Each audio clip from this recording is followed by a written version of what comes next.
Olá, bem-vindo ao canal Cripto SA. Eu sou José Garajal e você está aqui mais uma vez para ouvir sobre o mercado, sobre o Bitcoin, sobre os nossos ativos favoritos, sobre liquidez global, sobre marxismo, sobre diversas outras coisas, beleza?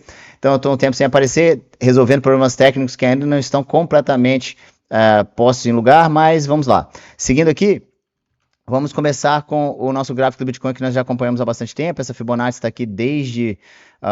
São os mesmos patamares Fibonacci, quem nos acompanha há bastante tempo, as mesmas médias móveis Fibonacci. Isso aqui são médias móveis baseadas em números Fibonacci. Nós já fizemos um canal lateral de média entre as médias móveis de 89 e 144 períodos. Já fizemos um canal entre as médias móveis de 144 e 233 períodos. Nós agora estamos, né, neste canal das médias móveis de 233 e 377 períodos. Então nós já podemos aqui apagar. Nós sabemos que essas médias são, de fato, como o nome já diz, móveis. Elas se movem um pouco à medida que o tempo vai passando, mas temos aqui esses patamares-chave, né? E desses patamares-chave, nós podemos inferir algumas coisas, né? Dentre elas, que o Bitcoin aqui, se de fato chegar a isso, porque perdeu esse suporte importantíssimo aqui, essa região de suporte era uma região de suporte extremamente importante, que se a gente vê no tempo gráfico semanal, a gente percebe que são fechamentos semanais sucessivos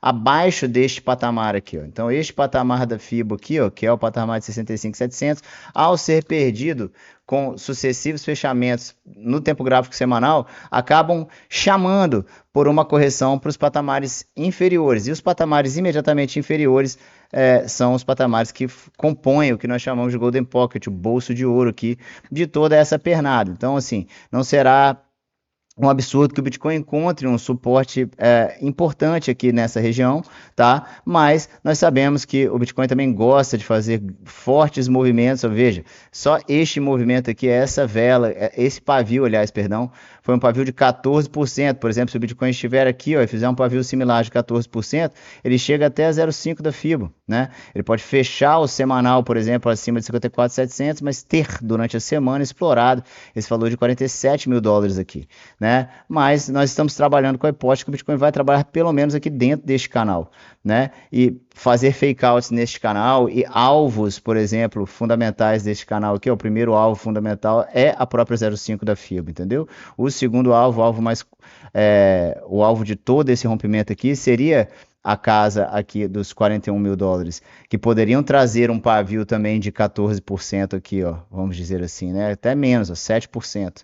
Entendem? Aqui, ó, um pavio de 14% seria a partir daqui, ó, né? E aqui, não coincidentemente, este patamar aqui de 14% é quase, né, um patamar de primeiro fechamento, de primeiro alvo. Então, chega aqui no primeiro alvo, estica 14%, bate o nosso até segunda ordem, alvo final dessa pernada de 39 e 100 e depois o preço, né, a ação de preço volta, né?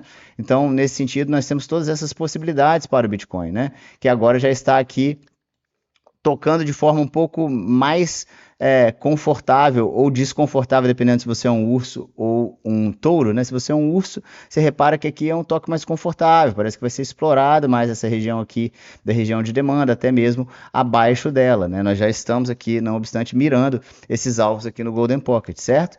Mas fora isso, o Bitcoin já está aqui, de certa forma, um pouco mais fraco abaixo dos 65.700, tendendo a retomar sua força nos patamares de suporte fundamentais que nós já temos demarcados aqui, beleza? Tudo isso por quê, pessoal? Nós já vimos falando sobre o DXY há bastante tempo. Reparem que o DXY está num canal de lateralização que a gente estabeleceu aqui, ó, este canal específico entre 100.2 e 96.8, né? Desde aqui de abril de 2025, esse canal de compressão, canal de lateralização e de compressão, porque veja, de certa forma, trata-se aqui, ó, de uma linha de tendência de alta que acompanha o DXY desde 2008. Então é uma linha de tendência de alta que sempre traz esses tipos de ação de preço, não é diferente. E agora parece ter havido uma descompressão para cima, né? O que, na nossa opinião, tendo em vista os patamares também Fibonacci que foram aqui superados, né? Nós sabemos que o DXY pode chegar, né, aí neste patamar de 104 pontos pelo menos, que seria aqui o alvo deste triângulo simétrico aqui, ó, seria o simples alvo deste triângulo simétrico aqui, né? E ao chegar nesse alvo, né, nós teríamos necessariamente, né, uma correção mais aprofundada nos ativos de risco, certo?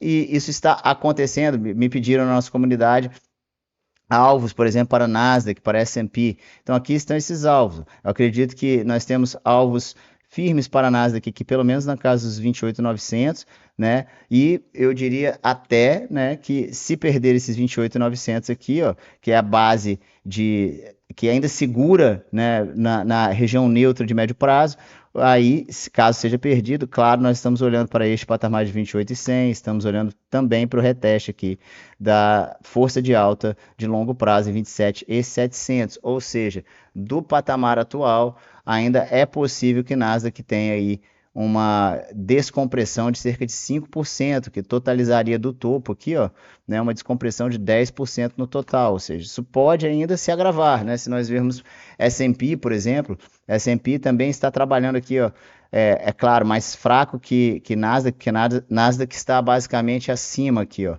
entre a 168 e a 2 da Fibo, né, enquanto nós temos S&P entre a 168 e a 1414 da Fibo, né? Mas também lutando contra um patamar importantíssimo aqui. Vejo que os outros patamares importantes de S&P são 7363 e 7173. A partir do patamar atual, né, 7173, que é esse patamar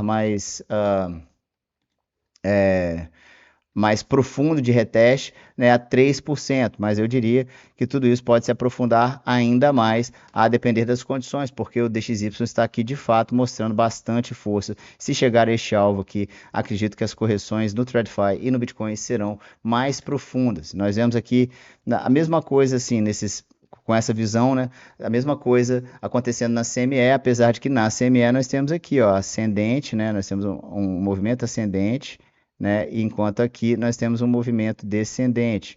E isso, de certa maneira, né? De certa maneira não, isso é uma divergência de alta, mas nós sabemos, geralmente ela tem 3 toques, né? Pode acontecer isso aqui, ó, pode, né? E é claro que essa valorização aqui não pode ser descartada, uma valorização de 30%, um movimento, por exemplo, de reteste da região de oferta, né, tendo tocado a região de demanda, né, mas eu acredito que possa ser necessário um aprofundamento maior na região de oferta, na região de demanda, para que haja força suficiente para o reteste da região de oferta, beleza?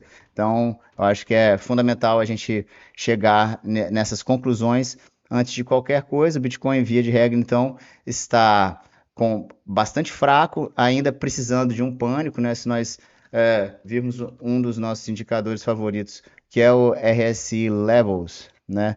Nós vamos ver que aqui, ó, no tempo gráfico semanal, a região de sobrevenda se encontra na base do Golden Pocket, isso não é estranho, né? É inclusive desejável. O segundo ponto de sobrevenda que também está, né, no fundo aqui dessa região de demanda é extremamente importante, significativo, esses patamares, e o mesmo acontece aqui, ó, em relação ao tempo gráfico diário. Chegamos aqui a uma primeira sobrevenda no tempo gráfico diário.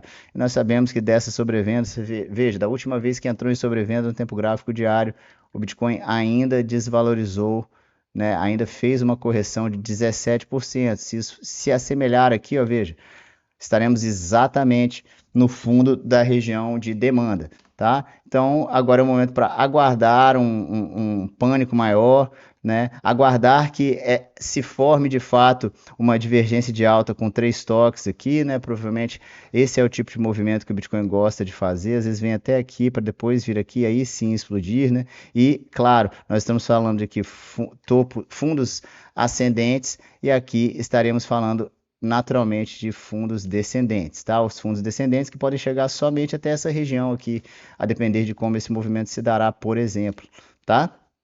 Então é importante que a gente tenha um racional, um projeto de entrada pensando em um movimento que já é de sobrevenda, tá? Mas que pode induzi-lo a uma compra um pouco cedo demais, certo?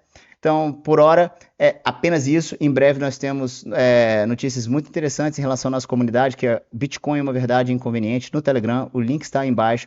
Lembre-se que eu não estou fazendo nenhum aconselhamento financeiro, estou dando apenas a minha opinião sobre as questões de mercado em geral, tá? Eu tenho também um Substack, onde eu escrevo 3 artigos por semana sobre TradFi e todas as outras dimensões que envolvem o mercado e a liquidez global, envolvendo ouro, petróleo, inclusive outras moedas, né, às vezes euro e afins, além de ter as nossas redes no Telegram, no Blue Sky, no Threads e no X, beleza? Então curta esse vídeo, compartilhe, comente e eu espero vê-los no próximo. Um forte abraço.